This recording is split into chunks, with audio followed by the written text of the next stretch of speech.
نحمده ونصلي على رسوله الكريم اما بعد فاعوذ بالله من الشيطان الرجيم بسم الله الرحمن الرحيم رب اشرح لي صدري ويسر لي امري واحلل عقدة من لساني يفقهوا قولي۔ اللہ کے نام سے جو بے انتہا مہربان اور رحم فرمانے والا ہے۔ تعریف اللہ ہی کے لیے ہے، شکر اللہ ہی کے لیے ہے جو تمام کائنات کا رب ہے، نہایت مہربان اور رحم فرمانے والا ہے، روز جزا کا مالک ہے۔ ہم تیری ہی عبادت کرتے ہیں اور تجھی سے مدد مانگتے ہیں۔ ہمیں سیدھا راستہ دکھا، ان لوگوں کا راستہ جن پر تو نے انعام فرمایا، جن پر تیرا غضب نہیں ہوا اور جو بھٹکے ہوئے نہیں ہیں۔ مالک یوم الدین، روز جزا کا مالک ہے، اس روز ساری بادشاہت اس کے ہاتھ میں ہوگی۔ الملک یومئذ للہ، پورے انصاف کے ساتھ خود سب کا فیصلہ کرے گا۔ جس کو یہ یقین ہو کہ میرا حساب ہوگا، مجھے جواب دینا ہوگا، تو اس کا رویہ بالکل اس طالب علم کی طرح ہوتا ہے جسے یقین ہوتا ہے کل میرا پیپر ہے تو وہ آج وقت ضائع نہیں کر سکتا۔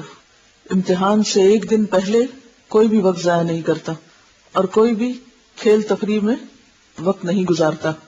ہماری زندگی بھی تو صرف آج ہے نا، کل تو قیامت ہے، کل تو آخرت ہے۔ کیونکہ قیامت کے دن پوری زندگی کو ہم کس طرح انٹرپریٹ کریں گے، کس طرح لیں گے؟ لم یلبثوا الا عشیۃ او ضحاھا، قیامت کے دن انسان کہے گا کہ میں دنیا میں صبح کا پہر یا شام کا پہر ایک دن کا بس گزار کے آیا ہوں، مجھے تو کچھ ملا ہی نہیں جینے کو۔ تو ہمارے پاس یہ ایک ہی دن ہے اور ہر دن ہمارا ایسے ہی گزرنا چاہیے کہ یہ ایک دن ہے میرے پاس۔ اور امتحان میں جس کا ایک دن باقی ہو وہ پھر اپنا وقت ضائع نہیں کر سکتا، افورڈ ہی نہیں کر سکتا۔ لیکن مشکل یہ ہے کہ ہمارے سامنے قیامت کا سارا نقشہ ہے ہی نہیں، وہ آئے گی کہاں سے، کب ابتدا ہوگی، اس کی تفصیلات کیا ہیں، پہلے کیا ہوگا، پھر اس کے بعد۔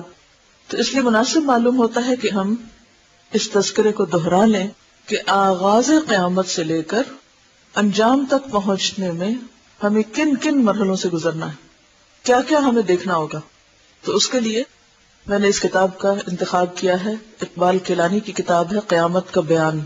اس کے شروع میں انہوں نے ان سارے باتوں کو ایک ترتیب کے ساتھ لکھ دیا ہے۔ اگر یہ ترتیب ہمیں یاد رہے اور اس کو ہم دہراتے رہیں بالکل ایسے ہی جیسے امتحان کا پرچہ سمجھ کر، تو بہت سی چیزیں ہمارے اندر خود بخود درست ہونے لگے۔ ہم قرآن پاک بھی پڑھ جاتے ہیں، مختلف مقامات پر مختلف حصوں کو پڑھتے ہیں، پھر ان کو جوڑ نہیں پاتے، ان میں ربط قائم نہیں کر پاتے، یہ نہیں پتہ چلتا پہلے کیا ہے بعد میں کیا ہے۔ تو اس وقت میں پڑھتی ہوں، آپ غور سے سنیے اور آپ سٹیپس بنا سکتے ہیں یا پھر آپ ایک نقشہ بنا سکتے ہیں کہ پہلے آپ یہاں کھڑے ہیں، پھر آپ یہاں جا رہے ہیں، پھر آگے، اور پھر اس کے بعد اینڈ تک پہنچنا ہے، کہاں کہاں سے گزرنا ہے، وہ سفر کیسا سفر ہے۔ دنیا میں جب آپ کہیں سفر کرنے کو جاتے ہیں تو آپ نقشہ دیکھتے ہیں، اچھا پہلے ہم چلیں گے تو یہ شہر آئے گا، پھر یہ شہر آئے گا، پھر اس کے بعد وہ شہر آئے گا، اور پھر جب بالکل فلاں شہر آئے گا تو ہم منزل کے قریب ہوں گے۔ لیکن قیامت کے بارے میں ایسا کوئی نقشہ واضح نہیں ہے ہمارے ذہن میں، ہم آنکھیں بند کر کے اس سفر کو اختیار کرنے والے۔ تو سفر شروع کرنے سے پہلے ذرا دیکھ لیجئے، جان لیجئے کہ رستہ کہاں کہاں سے ہو کر گزرتا ہے۔ وہاں جانے سے پہلے اس کے حالات جاننا، وہ علم جو فریضہ ہے نا ہم پر جاننا، یہ اس میں سے ہے، کیونکہ اس سے ہمارا واسطہ پیش آنے والا ہے۔ تو آئیے توجہ سے سنیے، اور چونکہ میں صرف ایک بیان دوں گی، اس کی تفصیل اور اس کے جو دلائل ہیں اور اس کے جو ریفرنسز ہیں یہ پھر پوری کتاب میں پھیلے ہوئے ہیں، اس کو آپ پھر بعد میں خود بھی ملاحظہ کر سکتے ہیں۔ قیامت کی ابتدا نفخ صور سے ہوگی، یعنی سب سے پہلے صور پھونکا جائے گا، جس کے بارے میں رسول اکرم صلی اللہ علیہ وسلم کا ارشاد مبارک ہے، جناب اسرافیل علیہ السلام صور منہ میں لیے اپنی پیشانی جھکائے، کان اللہ کے حکم پر لگائے ہوئے ہیں۔ جیسے ہی اللہ تعالیٰ حکم دیں گے وہ صور پھونکنا شروع کر دیں گے اور قیامت کا آغاز ہو جائے گا۔ کیسے بیٹھے ہیں؟ کان لگائے، سر جھکائے۔ تو اسرافیل علیہ السلام ہر وقت الرٹ بیٹھے ہیں، اشارہ ہو تو میں فوراً کام شروع کر دوں، ذرے برابر بھی وقت نہیں لگائیں گے حکم کی تعمیل میں۔ مسلم شریف کی حدیث کے مطابق یہ جمعہ کا دن ہوگا، لوگ اپنے اپنے کاموں میں مشغول ہوں گے کہ اچانک مشرق اور مغرب کے تمام لوگ ایک لمبی آواز سنیں گے جو آہستہ آہستہ اونچی ہوتی جائے گی، یعنی اس کا والیوم بڑھتا چلا جائے گا، اور یہ آواز پوری دنیا میں بیک وقت سنی جائے گی۔ پہلے زمانے میں تو شاید لوگوں کو یہ بات سمجھ نہ آتی، لیکن آج کے دور میں تو کمیونیکیشن اتنی ترقی کر چکی ہے کہ ایک شخص دنیا کے کسی ایک حصے میں بولتا ہے اور سیٹلائٹ کے ذریعے پورے گلوب پر اس کی آواز سنی جا سکتی۔ بہرحال قیامت بھی اچانک آئے گی، آواز اس طرح اٹھے گی کہ مشرق اور مغرب میں بیک وقت سنی جائے گی اور آہستہ سے تیز ہوتی جائے گی۔ ایسی آواز پہلے کبھی کسی نے سنی ہی نہ ہوگی۔ اس آواز کی ہولناکی اور سختی کی وجہ سے لوگوں میں اضطراب اور بے چینی پھیلنی شروع ہو جائے گی۔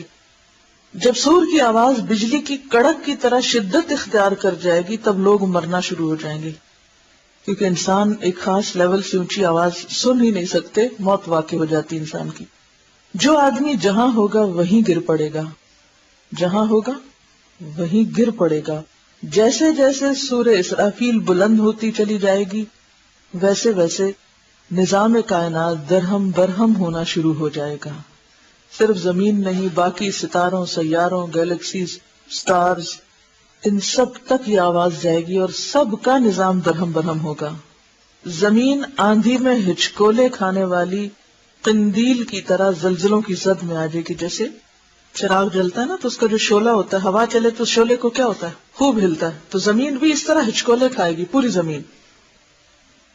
پہاڑ گرد و غبار بن کر اڑنے لگیں گے، سمندروں میں آگ بھڑک اٹھے گی، آسمان پھٹ جائے گا، سورج، چاند اور ستارے بے نور ہو جائیں گے، تمام زیروح مخلوق، انسان، جن اور فرشتے فنا ہو جائیں گے، حتیٰ کہ ملک الموت بھی اپنی روح اللہ تعالیٰ کے حوالے کر دیں گے۔ ہر جاندار اور غیر جاندار چیز فنا ہو جائے گی، صرف ایک اللہ وحدہ لا شریک کی ذات ذوالجلال والاکرام باقی رہ جائے گی، اور اللہ سبحانہ وتعالیٰ کا یہ ارشاد مبارک پورا ہو جائے گا، کل من علیہا فان ویبقى وجہ ربک ذو الجلال والاکرام۔ ہر چیز جو اس زمین پر ہے فنا ہونے والی ہے اور صرف تیرے رب ذوالجلال والاکرام کی ذات ہی باقی رہنے والی ہے۔ جب ہر چیز فنا ہو جائے گی تو اللہ تعالیٰ اعلان فرمائیں گے، این الجبارون این المتکبرون لمن الملک اليوم۔ دنیا میں جبار بننے والے کہاں ہیں؟ دنیا میں بڑے بننے والے کہاں ہیں؟ آج کے روز بادشاہت کس کی ہے؟ کوئی جواب نہ دے گا۔ طویل سناٹے کے بعد اللہ سبحانہ وتعالیٰ خود ہی اس سوال کا جواب ارشاد فرمائیں گے، للہ الواحد القہار۔ یہی معنی ہے واحد کا کہ صرف وہ باقی ہوگا، باقی سب فنا ہو چکے ہوں گے۔ آج کے روز بادشاہی صرف ایک اللہ قہار کی ہے۔ مسلم شریف کی حدیث کے الفاظ یوں ہیں، انا الملک این الجبارون المتکبرون۔ میں ہوں بادشاہ، کہاں ہے دنیا کے جبار اور متکبر؟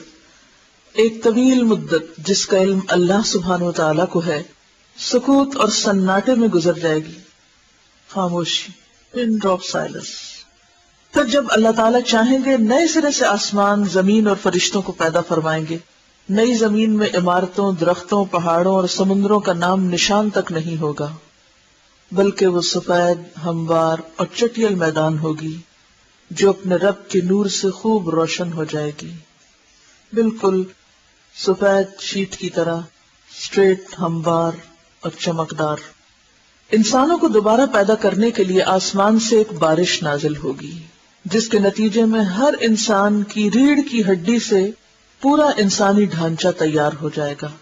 یعنی ریڑھ کی ہڈی اسی طرح گرو کرنے لگے گی جیسے ایک بیج گرو کرتا ہے، ایک بیج سے پورا درخت بنتا ہے نا، اسی طرح ریڑھ کی ہڈی سے پورا جسم دوبارہ گرو کر جائے گا اور اس پر گوشت پوست بھی چڑھا دیا جائے گا۔ اس کے بعد جناب اسرافیل علیہ السلام کو دوسری مرتبہ سور پھونکنے کا حکم دیا جائے گا اور تمام انسان ننگے پاؤں، ننگے بدن اور بے ختنہ اٹھ کھڑے ہوں گے۔ کسی کے پاس کوئی لباس نہ ہوگا، جس طرح ماں کے پیٹ سے پیدا ہوئے تھے۔ حضرت عائشہ کو جب یہ بات پتہ چلی تو انہوں نے کہا کہ ہائے، ہمارا لباس نہیں ہوگا، پھر لوگ ہمیں دیکھیں گے نہیں، فرمایا کوئی کسی کو نہیں دیکھے گا، ہر ایک کے اوپر ایسی مصیبت آئی ہوگی لِكُلِّ امْرِئٍ مِّنْهُمْ يَوْمَئِذٍ شَأْنٌ يُغْنِيهِ کہ وہ اسے دوسرے سے بے نیاز کر دے گی، اس کی اپنی حالت ایسی افراتفری ہوگی۔ اور اللہ تعالیٰ کا یہ فرمان بھی پورا ہو جائے گا وَلَقَدْ جِئْتُمُونَا فُرَادًا كَمَا خَلَقْنَاكُمْ أَوَّلَ مَرَّةٍ تم لوگ اکیلے اکیلے ہمارے پاس حاضر ہو گئے جس طرح ہم نے تمہیں پہلی مرتبہ پیدا کیا تھا۔ اب وہاں ہر شخص اکیلا ہو جائے گا، حالانکہ لوگوں کا ایک جمع غفیر ہوگا، اولین و آخرین جمع ہوں گے، اس کے باوجود انسان تنہا ہوگا۔ سب سے پہلے رسول اکرم صلی اللہ علیہ وسلم اپنی قبر مبارک سے اٹھیں گے، پھر حضرت عیسیٰ علیہ السلام اور دیگر انبیاء کرام، شہداء، صلحاء، فضلاء اور اہل ایمان اٹھیں گے، پھر فساق، فجار اور پھر کفار و مشرکین، واللہ اعلم بالصواب۔ قبروں سے کافر، مشرک، فاسق اور فاجر لوگ اپنے اپنے اعمال کے مطابق اٹھیں گے، یعنی جب لوگ اٹھ رہے ہوں گے بغیر لباس کے تو ان کا حال کیا ہوگا؟ ہر شخص اپنے اعمال کے رنگ میں رنگا ہوا ہوگا۔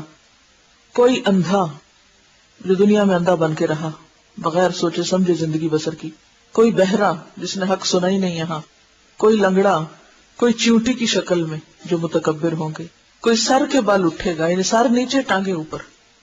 کافر اس غیر متوقع زندگی کے مناظر دیکھ کر شدید خوف اور دہشت کی کیفیت میں مبتلا ہوں گے کہ یہ کیا؟ آپ ذرا سوچئے کہ اگر یکایک ایسا سین آپ کو نظر آئے تو حال کیا ہوگا؟ یہ کیا ہو رہا ہے؟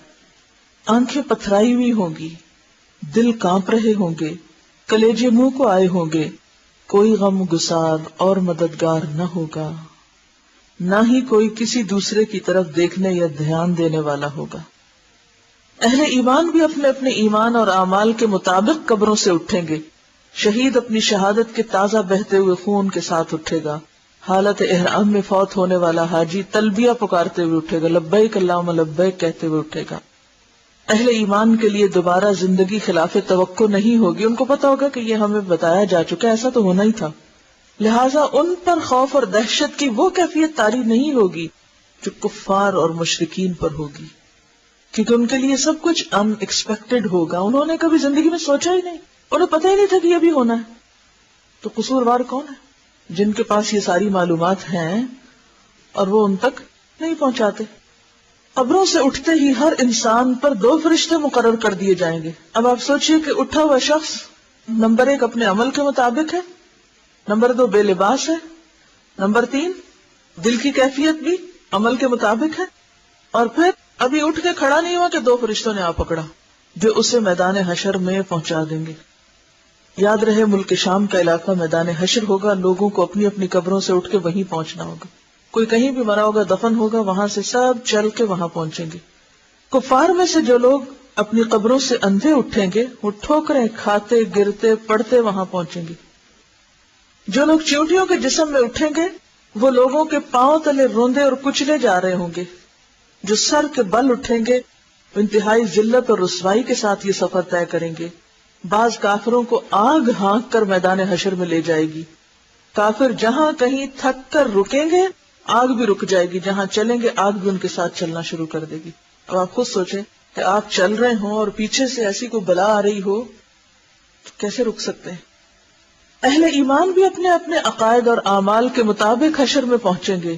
بعض لوگ پیدل پہنچیں گے، چل چل کے پیدل پہنچیں گے، بعض لوگ اونٹوں پہ سوار ہوں گے، کسی اونٹ پر 1، کسی پہ 2، کسی پہ 4، حتیٰ کہ 10 آدمی بھی ایک اونٹ پہ سوار ہوں گے۔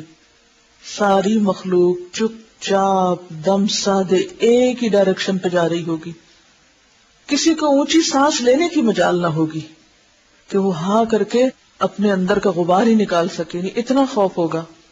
ہر آدمی کو احساس ہوگا کہ آج امتحان زندگی کا نتیجہ نکلنے والا ہے، آج میرا رزلٹ میرے سامنے آ رہا ہے، جو کچھ میں اب تک کرتا رہا۔ جب ساری مخلوق میدان حشر میں پہنچ جائے گی تو اعلان کیا جائے گا وَامْتَازُوا الْيَوْمَ أَيُّهَا الْمُجْرِمُونَ، مجرموں آج کے روز تم نیک لوگوں سے الگ ہو جاؤ، الگ الگ ہو جاؤ۔ پہلے سب اکٹھے ہوں گے، پھر سب کو الگ کر دیا جائے گا، سب لوگ الگ الگ گروہوں میں تقسیم کر دیے جائیں گے، سورج کی پرستش کرنے والوں کا گروہ، ستارہ پرستش کرنے والوں کا گروہ، آگ کی پرستش کرنے والوں کا گروہ، بتوں کی پرستش کرنے والوں کا گروہ، قبروں کی پرستش کرنے والوں کا گروہ، منافقوں کا گروہ، مرتدوں کا گروہ، ایمانداروں کا ان کے اعمال اور عقائد کے مطابق پھر گروہ بندی کی جائے گی. یعنی پہلے تو سارے ایمان والے ایک طرف ہو جائیں گے، کافر ایک طرف ہو جائیں گے، مرتد، مشرک، منافق وغیرہ میجر کلاسیفیکیشن. پھر اس کے بعد اس کے اندر پھر گروپ بندی، علماء کے ساتھ، صلحاء کے ساتھ، عابدوں کے ساتھ. یعنی جس کی جو نیکی یا خصوصیت حاوی ہوگی اس کی شخصیت میں وہ اسی گروہ میں شامل ہو جائے گا. عابدوں کے ساتھ، متقیوں کے ساتھ، خاشعین کے ساتھ، شہداء کے ساتھ، مجاہدین کے ساتھ، حفاظ کے ساتھ، قراء کے ساتھ، سخیوں کے ساتھ، عادلوں کے ساتھ، رحم دلوں کے ساتھ. اب آپ بھی سوچ لیجئے کہ کس کے ساتھ اٹھنا پسند کریں گے. اسی طرح فساق اور فجار کے گروہ بھی الگ الگ کر دیے جائیں گے، کیونکہ حدیث میں آتا نا المرء مع من احب، کہ جس چیز کی محبت دل میں غالب ہوگی انسان کو پھر اس کے مطابق اسی چیز میں شامل کر دی. کیونکہ یہ ہو نہیں سکتا کہ آپ محبت ایک چیز سے کریں اور کام کوئی اور کریں. عموماً انسان عمل بھی کون سا کرتا ہے؟ وہی جس سے اس کو محبت ہوتی.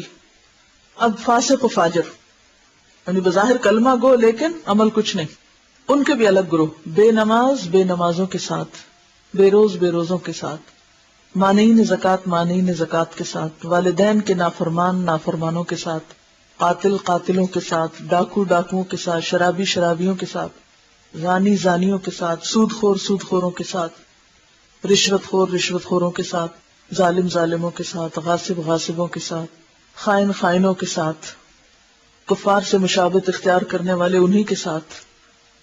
غرضے کے میدان حشر میں اہل ایمان کی جائے قیام الگ ہوگی، کافروں، مشرکوں، منافقوں، فاسقوں اور فاجروں کا ٹھکانہ الگ.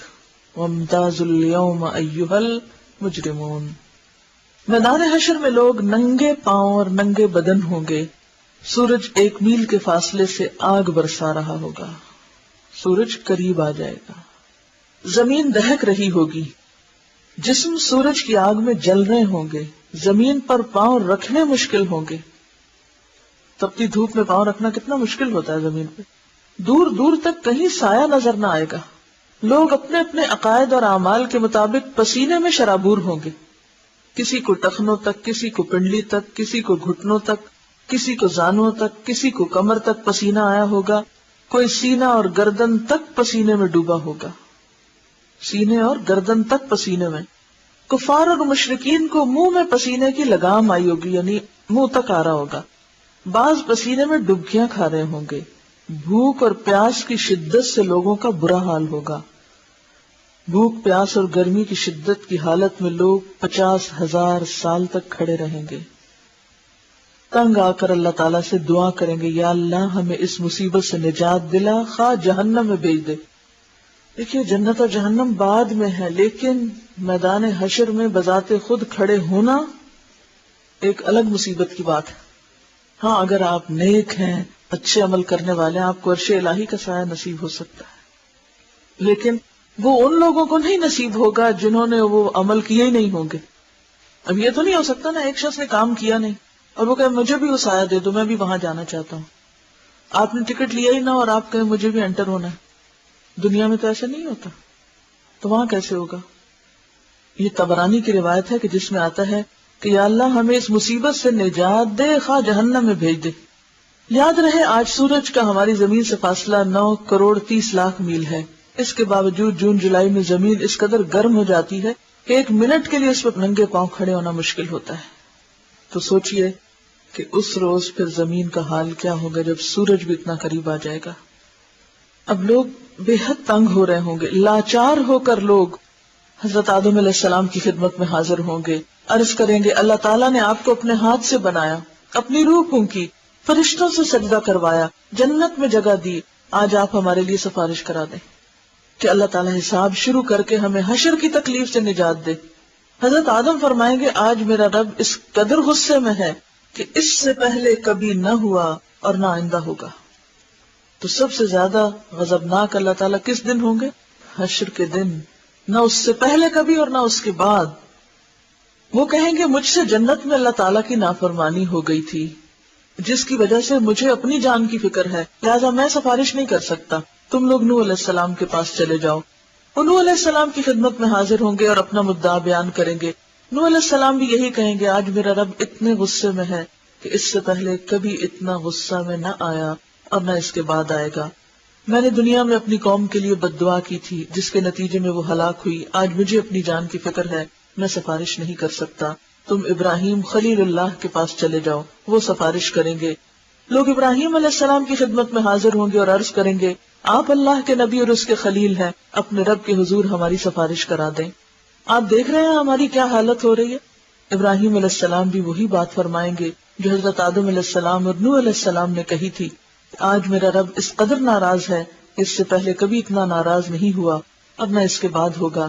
میں نے دنیا میں 3 جھوٹ بولے تھے جس کی وجہ سے آج مجھے اپنی جان کی فکر ہے، کہیں اللہ تعالیٰ باز فرس نہ کر لیں، لہذا تم لوگ موسیٰ علیہ السلام کے پاس چلے جاؤ۔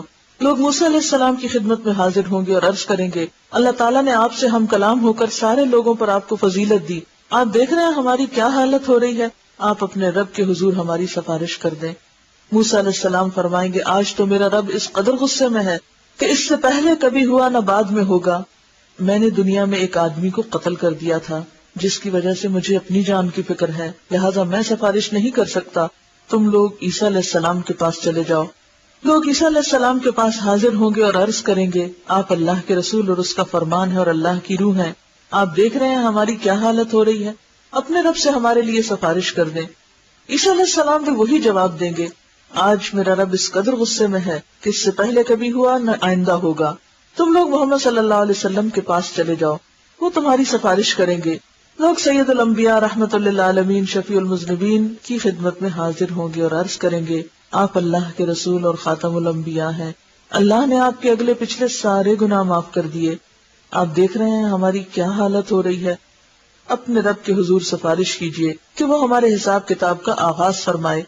رسول رحمت فرمائیں گے، ہاں آج کے روز سفارش کے لائق میں ہی ہوں۔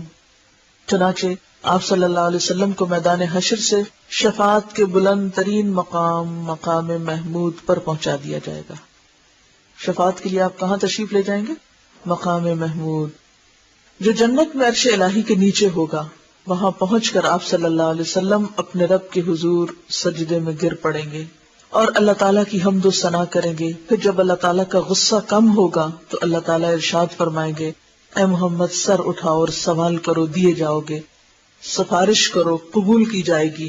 یہی شفاعت کبریٰ ہوگی، یہی شفاعت کبریٰ ہے۔ شفاعت کبریٰ کی منظوری کے بعد رسول اکرم صلی اللہ علیہ وسلم مقام محمود سے میدان حشر میں واپس تشریف لائیں گے، یعنی اس مقام محمود سے پھر میدان حشر میں آئیں گے۔ اس کے بعد حق تعالیٰ فرشتوں کی معیت میں میدان حشر میں نزول اجلال فرمائیں گے۔ اس کا ذکر قرآن میں کہاں آتا ہے؟ وَجَاءَ رَبُّكَ وَالْمَلَكُ صَفًّا صَفًّا۔ 8 فرشتوں نے اللہ تعالیٰ کا عرش تھام رکھا ہوگا، عدالت الہی قائم ہو جائے گی، ملائکہ، انبیاء، اولیاء اور صلحاء کو بطور گواہ طلب کیا جائے گا۔ وَأَشْرَقَتِ الْأَرْضُ بِنُورِ رَبِّهَا وَوُضِعَ الْكِتَابُ وَجِيءَ بِالنَّبِيِّينَ وَالشُّهَدَاءِ وَقُضِيَ بَيْنَهُمْ بِالْحَقِّ وَهُمْ لَا يُظْلَمُونَ۔ اب آپ دیکھیے کہ عدالت لگی، امیجنیشن سے بھی کام لیجئے، آپ کہاں سے اٹھے تھے، کس حالت میں کہاں جا پہنچے، اور اب وہاں پر عدالت لگ گئی۔ کبھی عدالت جانے کا اتفاق ہوا ہو، کبھی ٹیلی ویژن پر دیکھا ہو کچھ منظر، تو ایک عجیب سی ہیبت ہوتی۔ اب یہاں پر آپ دیکھیے کہ عدالت لگ چکی ہے، فرشتوں کو حکم ہوگا کہ وہ لوگوں میں ان کے نامہ اعمال تقسیم کر دیں۔ اب یہ جو ترتیب ہے کہ نامہ اعمال کب ملیں گے، ہم سمجھتے ہیں ہم وہ اٹھیں گے سو کے اور وہ جلدی سے کوئی لے آئے گا، یہ لے لو اپنی کتاب اور ہم اس کو بس لے کے چل پڑیں گے۔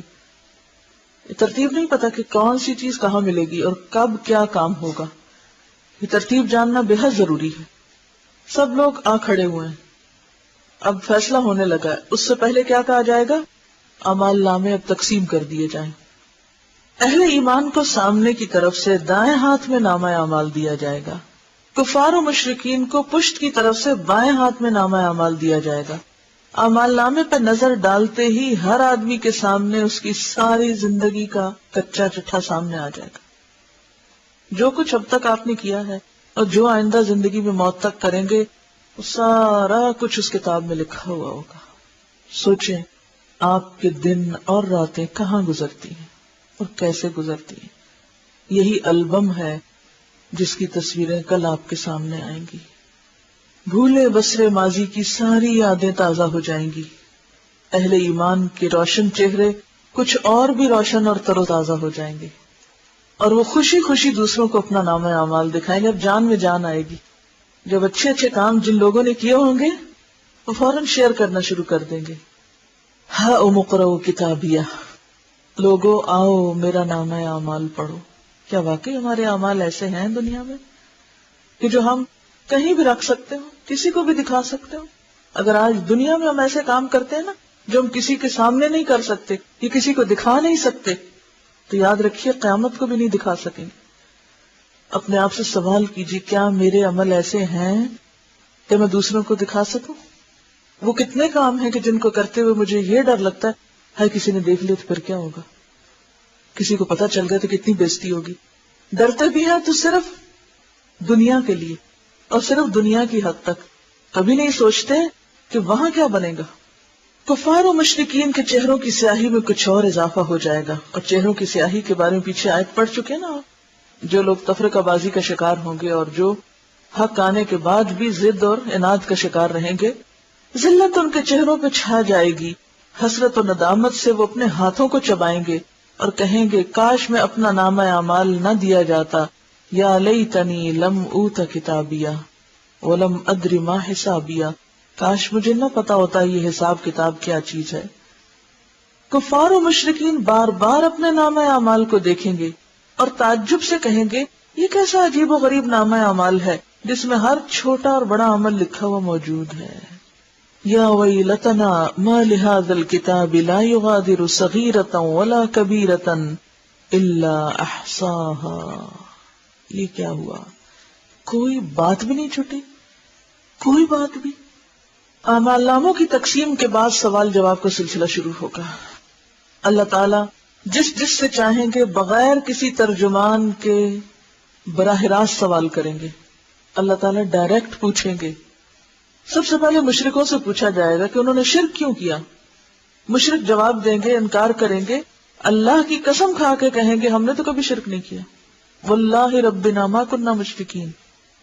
شرک اس کائنات کا سب سے بڑا جھوٹ ہے. تو جھوٹے لوگ قیامت کے دن پھر جھوٹ بولیں گے کہ ہم نے تو ایسا کیا ہی نہیں. اللہ تعالیٰ کرامن کاتبین کو گواہی کے لیے بلائیں گے. جو فرشتے انہیں دیکھتے تھے یہ سب کرتے انہیں بلائیں گے. وہ مشرکوں کے شرک کی گواہی دیں گے لیکن مشرک پھر انکار کر دیں گے. شرک سے بھرپور کرامن کاتبین کا تیار کیا ہوا نامہ اعمال ان کے سامنے رکھا جائے گا. مشرکین اس سے بھی انکار کر دیں گے، وہ کہیں گے نہیں ہم نے یہ نہیں کیا. پھر اس دور کے انبیاء، علماء یا اولیاء کو گواہی کے لیے بلایا جائے گا تو وہ ان کے شرک کی گواہی دیں گے لیکن مشرک اس سے بھی انکار کر دیں گے. پہلے اللہ تعالیٰ کس سے پوچھیں گے؟ خود ان سے. ان کے انکار پر کس سے پوچھیں گے؟ کرامن کاتبین سے. ان کے انکار پر کس سے پوچھیں گے؟ یہ اتنا پوچھنے کی اور اس کی ضرورت کیا ہے؟ تاکہ انصاف کے تقاضے پورے کیے جائیں، حجت تمام کی جائے، کوئی یہ نہ کہہ سکے کہ نہیں ہم پہ تو ظلم ہو گیا. پھر وہ جگہ لائی جائے گی جہاں شرک کیا جاتا تھا، یعنی وہ بت، وہ زمین، وہ علاقہ جہاں لوگ جمع ہو کے شرک کرتے تھے وہ سامنے لایا جائے گا. یعنی زمین کی گواہی وہ بھی مشرکوں کے خلاف شرک کی گواہی دے گی، وہ پھر بھی انکار کر دیں گے اور اللہ تعالیٰ سے مخاطب ہو کر کہیں گے یا اللہ کیا تو نے اپنے بندوں کو ظلم سے پناہ نہیں دی؟ اللہ تعالیٰ فرمائیں گے ہاں میں نے اپنے بندوں کو ظلم سے پناہ دی ہے. مشرک کہیں گے آج ہم اپنی ذات کے علاوہ کسی دوسرے کی گواہی نہیں مانتے، یہ سارے جھوٹے، ہم کسی کی بات نہیں مانتے، ہم صرف خود ہی ہماری گواہی کافی ہے. اب وہ چرب زبانی کرنا چاہیں گے تو اللہ تعالیٰ ان کی زبانوں پہ مہر لگا دیں گے. الیوم نختم علی افواہہم، اور ان کے اعضاء کو بولنے کا حکم دیں گے. تب مشرکوں کے اعضاء گواہی دیں گے کہ ہاں واقعی یہ شرک کرتے تھے، اور یوں ان پر جہنم واجب ہو جائے گی. یعنی صرف زبان بند کر کے انسان کے جسم کو روح کھا لے تک بولیں گے یہ مجرم ہے. کیونکہ مشرک کسی کی گواہی ماننے کو تیار ہے، وہ کہیں گے ہم صرف اپنی گواہی لاتے ہیں. اپنی گواہی منہ سے نہیں، اب عمل سے ہمارے اعضاء بتائیں گے اور اعضاء خلاف بولنا شروع کر دیں گے. سوچیے اس وقت کو جب انسان کے اپنے ہاتھ انسان کے خلاف بولیں گے. انسان ہر ایک سے چھپ سکتا ہے، ہر ایک کو دھوکہ دے سکتا ہے، اپنے آپ سے تو نہیں چھپ سکتا نا. کہیں گناہ کرنا ہو تو خود سے چھپ کے کریں تاکہ یہ ہاتھ نہ دیکھیں، یہ پاؤں نہ دیکھیں، کیونکہ یہ بھی بول پڑیں گے قیامت کے دن، یہ بھی بے وفائی کر دیں گے. مشرک اپنے اعضاء کو لام تام کریں گے کہ ہم تو تمہیں جہنم سے بچانے کی کوشش کر رہے تھے. جواب میں اعضاء کہیں گے جس اللہ نے تمہیں گویائی کی قوت دی اس نے ہمیں بولنے کا حکم دیا، ہم کیسے انکار کر سکتے تھے. انطقنا اللہ الذی انطق کل شیء. ایک منافق سے اللہ تعالیٰ سوال کریں گے کیا میں نے تجھے دنیا میں عزت، حکومت، اہل و عیال، مال و دولت نہیں دیا تھا؟ وہ عرض کرے گا کیوں نہیں یا اللہ، سب کچھ دیا تھا. اللہ تعالیٰ دوسرا سوال پوچھیں گے کیا تجھے یقین تھا کہ قیامت آئے گی؟ اور اللہ تعالیٰ کے سامنے جواب دہی ہوگی. منافق کہے گا ہاں رب مجھے پورا یقین تھا، میں نے تیرا کلمہ پڑھا، تیری کتاب پر ایمان لایا، تیرے رسول پر ایمان لایا، نماز پڑھی، روزے رکھے، زکوٰۃ دی. یہ منافقین یہ سب کام کرنے والے ہوں گے. منافق اپنی تعریفیں کرنے میں پورا زور صرف کر دے گا جیسے ہم دنیا میں اپنے نیک اعمال کو خوب خوب بیان کر رہے ہوتے ہیں. اللہ تعالیٰ ارشاد فرمائیں گے اچھا ذرا ٹھہرو، تم اپنی خوب صفائی بیان کر چکے، تعریفیں کر چکے، ذرا ٹھہر جاؤ، ہم کچھ اور گواہ لاتے ہیں.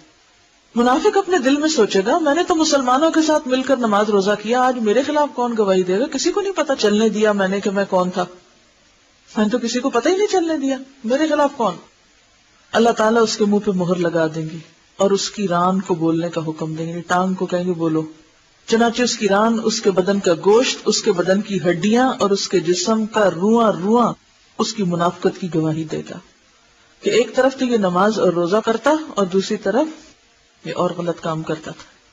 یعنی بظاہر اس نے اپنی دینداری کا روب جمانے کے لیے کچھ ریچولز اختیار کر رکھے تھے، لیکن اندر سے اس کی دوستی کفار کے ساتھ تھی، کیونکہ نبی صلی اللہ علیہ وسلم کے زمانے میں خاص طور پر منافقین کا یہی طریقہ تھا. مسلمانوں کو دھوکہ دیتے ہیں، ان سے غداری کرتے ہیں اور اسلام دشمنوں کے وفادار ہیں. لہذا جسم کا ایک روح بولے گا.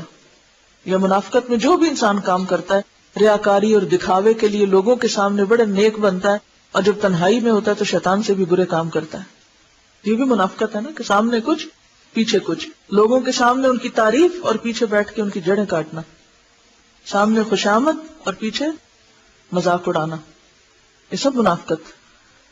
ایسے تمام منافقانہ طرز عمل، قول و فعل کا تضاد، ایک ایک چیز کھل جائے. ویڈیو کے نیچے سبسکرائب کے بٹن پہ کلک کریں، بیل کے آئیکن پہ کلک کیجئے تاکہ ہر نئی ویڈیو کی نوٹیفیکیشن آپ کو مل جائے، اور تھمز اپ کا بٹن دبا کر اس ویڈیو کو لائک کریں.